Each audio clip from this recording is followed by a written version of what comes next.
ഡൽഹിയിൽ പ്രതിഷേധം നടത്തുന്ന വിദ്യാർത്ഥികൾക്കെതിരായ പോലീസ് നടപടിയിൽ പ്രതിഷേധിച്ച് ഇടതുപക്ഷ എംപിമാരുടെ സംഘം ജന്തർ മന്ദിറിലേക്ക് ഐക്യദാർഢ്യ മാർച്ച് നടത്തി. വിദ്യാർത്ഥികളുടെ യഥാർത്ഥ ആവശ്യങ്ങൾക്ക് പിന്തുണ പ്രഖ്യാപിച്ചും ഡൽഹി പോലീസിന്റെ അതിക്രമത്തെ അപലപിച്ചുമായിരുന്നു പ്രതിഷേധം.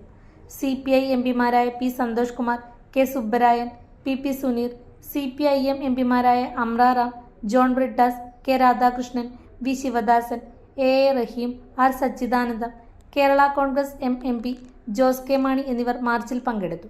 പ്രതിഷേധിക്കുന്ന വിദ്യാർത്ഥികൾക്ക് ഐക്യദാർഢ്യം പ്രഖ്യാപിച്ച നേതാക്കൾ സമാധാനപരമായ പ്രതിഷേധങ്ങൾക്ക് നേരെയുള്ള പോലീസ് നടപടികൾ ജനാധിപത്യ വിരുദ്ധമാണെന്നും ആരോപിച്ചു. अरे तानाशाही हर चीज में तानाशाही है. तानाशाही मतलब अमित शाह का राज हो गया देश ना. ये सिर्फ अमित शाह का देश है. वहाँ से